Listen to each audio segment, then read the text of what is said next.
Hey guys, it is MissSimReno. If you are returning to the channel, welcome back. If you are brand new, I am very excited that you decided to join me here today for another speed build, and we are still in Newcrest, building right next door to my last build, because clearly I'm trying to complete a street, I guess now? I don't know, I'm trying to complete a neighborhood, though on each end of this neighborhood are two, I think 40 by 30s technically, so they're just a little bit bigger, but that amount of space is significant when you are not trying to build a huge home, which this home is not very big. It is just like the other two. I think it's a 2-bedroom, 2-bathroom, which was kind of the perfect size. I've really been enjoying making, I'm not going to say smaller homes because they're really not that small, but they're kind of like the mid-tier home, because a large home for me is like 3 to 4 bedrooms with multiple bathrooms as well.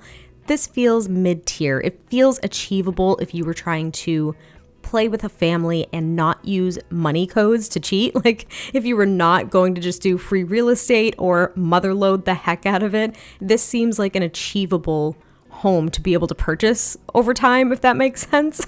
And that wasn't necessarily my goal with building it, but I've just been enjoying making these smaller, more realistic sized family homes over the past couple of weeks, and I hope that you guys have been enjoying them as well. But you can see that the shape is kind of coming together. I usually say pretty much coming together, but it was a little bit of a struggle only because some of the pictures that I was going off of on Pinterest just showed this home that was kind of skinny looking. We all know that the proportions don't really carry over to The Sims sometimes, so it was a little bit of a struggle to find a shape that I enjoyed, and I feel like this almost looks, if I had used some different build assets, this could have almost looked like a cottage that could be in Henford-on-Bagley, but I feel like I saved it just with some of the window choices and some of the other pieces that I ended up choosing. But this is pretty much the shape of the home. There is no porch like I was trying to achieve. I also really struggled with a color scheme on the exterior because the other two homes that are on this street, now this doesn't mean anything, I just happened to build all of them next door, but I kind of wanted them to look cohesive since I was making them here. But yeah, the two builds that are next door have kind of lighter color schemes, so using this brown siding was perfectly fine, but it really only matched in my head with a black shingled roof, and the black was very dark in contrast to the rest of the homes that were on this street, because the one right next door actually has like the green wood roof or something. I don't know, it's a base game roof, but it just looked a little bit out of place. I think the only thing that saved it was the fact that I was using white windows and doors and trims and everything. It gave it that bold contrast that I really enjoy, and it kind of lightened things up just a little bit, and I think that the red flower boxes helped too. Just to give you some insight into what my brain was going through as I was trying to build this, because it took a really long time for me to actually get the exterior figured out, because it just, I don't know, it just seemed really, really, really hard to do. I could not figure out somewhat of a new shape compared to the two homes that I had built here, and coming up with a color scheme that wasn't too pastel or too washed out was also a struggle. So this was my happy medium, but we're pretty much almost done actually with the landscaping in the front yard, and then we just pull out some trees from the debug menu. I have been loving using these cottage living debug trees and little grass details everywhere, literally everywhere, not just in Henford-on-Bagley, anywhere I can possibly use them, because the grass details just add so much depth to the very flat grass that we have in the game. And I think that the trees just fit everywhere else. They're kind of the perfect green color that I would be looking for in trees, which sounds really weird too. I mean, trees are green, they are what they are, but I just really like them, and I think they fit really nicely. But here we are on to the interior, where the floor plan downstairs I thought was okay. It's a little bit odd, and it's only because everything's just a rectangle, but upstairs was a little bit awkward, and you will see it. I feel like I've said that on the past couple of builds where I'm like, yeah, downstairs was great, maybe it was a little bit of a struggle, blah, blah, blah, and then upstairs was really hard. And I think it's because the upstairs on the past few homes that I've done have been very small. They've been very small, very restrictive, whereas the downstairs, the first floor, is a lot bigger, like significantly bigger. So I feel like it's been really difficult to come up with floor plans in these smaller builds, which has kind of been a welcomed challenge, I think, because prior to these 3 builds, I did a few larger ones, and even though at the time I felt like I was struggling with them, they definitely had so much more flexibility in the floor plans. So sometimes moving to smaller builds feels like a new challenge. So I really liked it. And the first room that we do work on is the living room. I wasn't really sure what I wanted the interior to look like at all. I was thinking of maybe kind of industrial looking, maybe kind of contemporary, maybe a little bit brighter, maybe a little bit darker. You can already tell I'm using different wood tones with the floors and the furniture, so I really could not tell what I wanted to do. But the second I took out this industrial loft kit couch, I was like, you know what, we're just going to go with it. We're going to go with something a little bit darker, a little bit more neutral in the wall coverings that I ended up choosing, the wallpapers and the paints. But I think overall, there's a really healthy mix of styles, colors, and contrast on the interior. The living room is a little bit darker. The kitchen is basically black. Like there's black appliances, and I use like a black tile on the floor as well as the wallpaper, or well, the tiled wallpaper, I guess we'll call it that. And then the bedrooms are kind of completely different because I feel like bedrooms can be a little bit, I don't know, they can stand out separate from the rest of the home, if that makes sense. But the living room took me a really long time only because I was trying not to repeat objects. I tried to use some things that I felt I hadn't used in a long time, such as this coffee table from Get Famous. I have tried to avoid this coffee table up until this point, and it's only because I used it so much before. It would be my go-to coffee table all of the time. And today, when I was building this, well, not today, technically I built it yesterday, but whatever. When I built it yesterday, I was like, you know what? I'm going to use this coffee table because I really love it and I haven't used it in a long time. So I ended up using it, and then I was kind of thinking maybe I would use blue as an accent color throughout this build. I didn't really stick with that, but it kind of worked for the theme of the living room, which was really nice. And you can see that the living room has an awkward setup. So trying to fill this space appropriately and not overcrowd things was kind of a struggle, but I thought that putting a console table behind the couch with a few different items would really help with that, kind of make it a little bit more lived in, fill in the space. I have to like catch my breath now. I'm not used to talking so much. I haven't done a voiceover in like 3 or 4 days. And if my voice sounds a little bit raspy, I am not ill or anything. I have just been talking so much the past few days over the holidays and everything. Like I've been talking with family because I've had like 2 holidays already. And yesterday I played Phasmophobia with Reese and Rachel. And I'm a little bit hoarse because I laugh a lot and scream a lot when I play with them. So if I sound a little bit odd, I'm perfectly fine. I just overdid it, as I do with most things. But anyway, the living room is pretty much coming together at this point, and I do skip over the little hallways and entryways initially because I had no idea how to decorate them. So I move on to the kitchen because I knew I already had a color scheme in mind. I kind of had an idea of a layout, and I think the layout's a little bit odd only because it's just so open, but it's mainly because I didn't have a plan for a dining space. I realized when I got to the kitchen that I hadn't laid out a dining space, and I knew I wasn't going to have a full dining room. It wasn't going to be separate. I was going to have to put it in the kitchen, so I thought, let's just push all the cabinets against the walls, but not like all the walls. Let's just only use 2 of them. That way I might be able to fit a full dining table in here, which I was not able to do. I could only use one of these smaller ones, but I was still able to get 4 chairs at the table. So if you are playing with a family of up to 4 Sims, they can at least all sit at the dining table together, which I thought was absolutely what you need. That's pretty much all you need. And I was actually only envisioning a family of 3 here because, like I mentioned, it is only a 2-bedroom home. So I'm thinking parents, and then they have 1 child. Now, the child's room is a little bit small, but it works, and it's also super light compared to the rest of the home, which again, you'll see when we get there.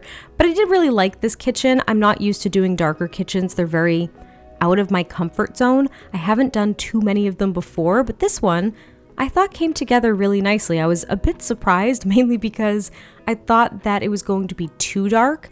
You could kind of see I was switching between some swatches with even the appliances and things because I was thinking, well, maybe if I have a stainless steel fridge, I could have white, like a white stove and a white dishwasher to kind of balance out the contrast a bit, especially because I used dark chairs at the dining table. But I think all in all, it came together okay. So I would definitely be interested to hear what you guys think about it. I didn't go crazy with clutter or anything like that. I didn't I don't know, I didn't put a lot on the walls. I really tried to keep it somewhat, I say that with like air quotes because I don't do minimal or minimalist very well, but I tried to keep it somewhat minimal in here just because there really wasn't the space and I didn't want it to feel overcrowded. So I just added a little shelf in the corner, a hanging plant over here, and that's pretty much it. And then the bathroom downstairs has only a bathtub.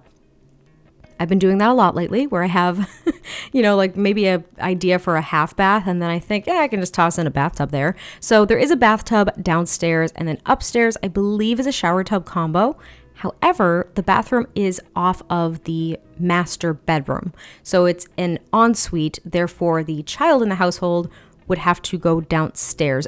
Theoretically, I mean, Sims will use whatever heck bathroom they want, whichever one's closer, but that's kind of the thought, is that the parents actually have their own bathroom and that the child would have to use the bathroom downstairs, which it's got pros and cons, I guess. But this is going to be the entryway where I do put this little shelf here where you can place your coats, which I wish that we could actually do in the game. I think that would be amazing.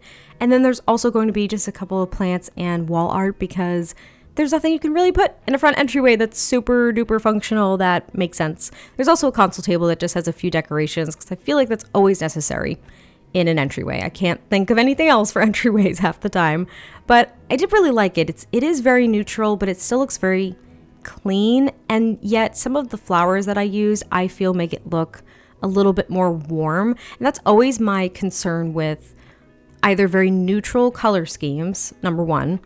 Number two, going a little bit minimalist with decorations. It always feels like it's missing something. So I think adding plants and adding some warm lighting really helps make it feel cozy. That's kind of what I tried to do, at least. And I always think it ends up working out. You guys could, of course, think differently, but that's how I always feel about it. And then this little hallway here just has another bookcase, a few more plants, some wall art, nothing at all crazy. No fun decorations, really, just very minimal decorations. And then back here is where these stairs are. It's a little bit of an awkward space, but I think it allowed me greater flexibility in the floor plan upstairs. And now that is where we are. And this is where things get a little bit weird because I was really trying to ensure that the second bedroom basically wasn't a closet. Like I was trying not to make it super small. I ended up only making it, I think, a 3x3 bedroom, which is odd. And originally, even though I placed the little bear chair downstairs for theoretically a child or like a toddler, I was almost thinking of making it a nursery for a baby, but I couldn't think of a color scheme that I enjoyed, and I ended up ditching that idea and I just made it for a kid.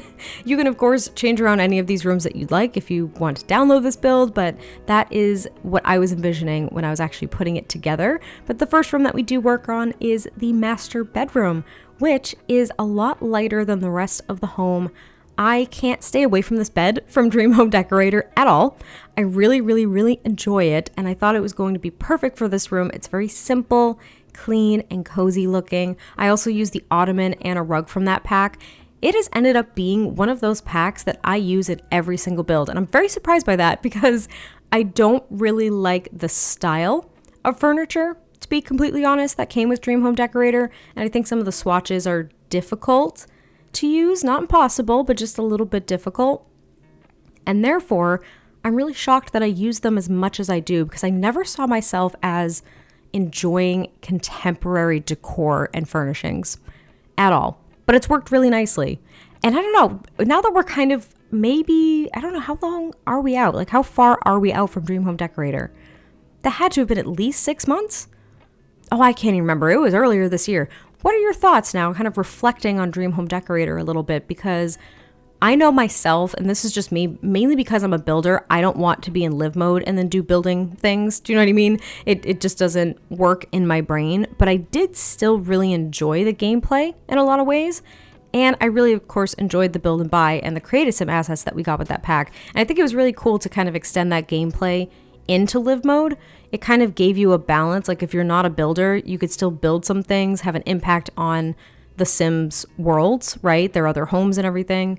But it also gave you that balance where if you really enjoyed gameplay and not building, you could do a little tiny bit of building and basically have it count as gameplay. I don't know if that makes any sense, but I actually really enjoyed the pack, so I'd be curious to know what you guys think, kind of reflecting on it months later. But here you can see I'm struggling with the bedroom, and it's mainly because I made it an awkward shape at first to try to fit a dresser in the parents' room. So I ended up stripping that back, and I just used one of the Dream Home Decorator items. I used this hanging, we'll call it a hanging wardrobe, right? Because technically it counts as a wardrobe, but it's just hanging clothes. You do need this shelf in particular to be able to hang those clothes. So I just shrunk it down one, added some clutter, and then called it a day. So the parents don't really have a full-blown dresser by any means, but that definitely counts as a wardrobe. So I thought it was okay. And this ends up being the kids' room, and they do have kind of this blue, cream, white. It's kind of a mix of things, and I don't know if you consider that kind of a red and orange bedspread with the pillows and everything.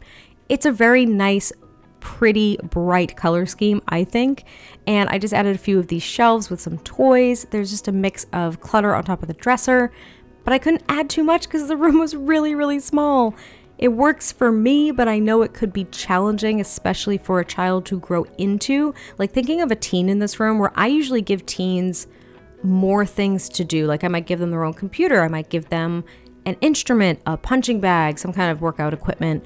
I'll try to give them something in their room because I feel as though I don't allow the kids sometimes, or the teens, to take over the house, as in I don't let them put a lot of their activities spread around the house. I usually put them in their bedrooms. So what I'm trying to say is that this would be difficult to have like a child grow into a teen.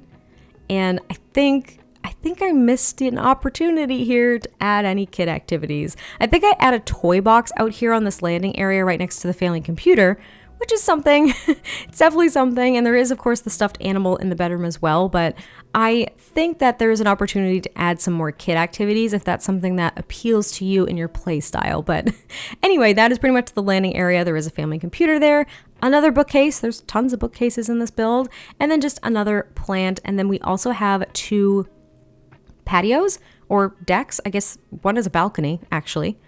All 3 of those words are basically synonymous in my head, but this is a balcony that I do just put a little wind chime because I thought that would be really pretty. I love hearing those in game when I'm actually playing.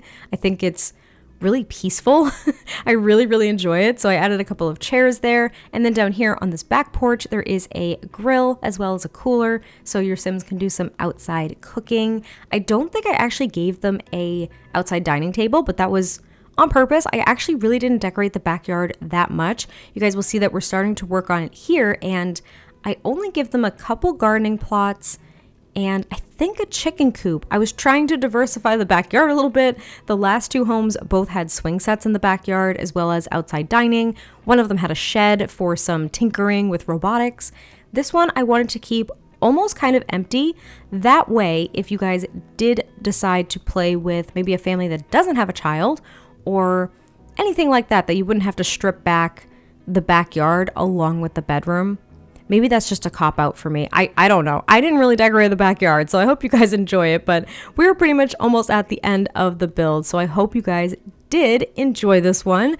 I can't wait to hear your thoughts, and I will catch you next time I post a video, and I'll talk to you soon. Bye!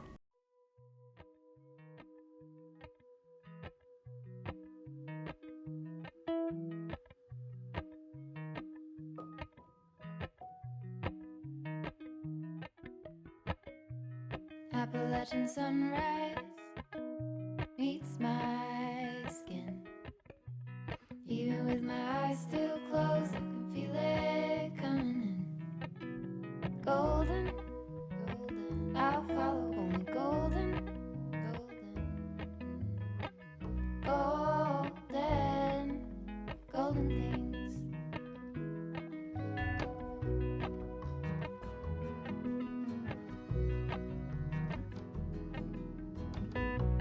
Mountain laurel high fives for miles in spring. Rainbow trout and a hummingbird wing. Go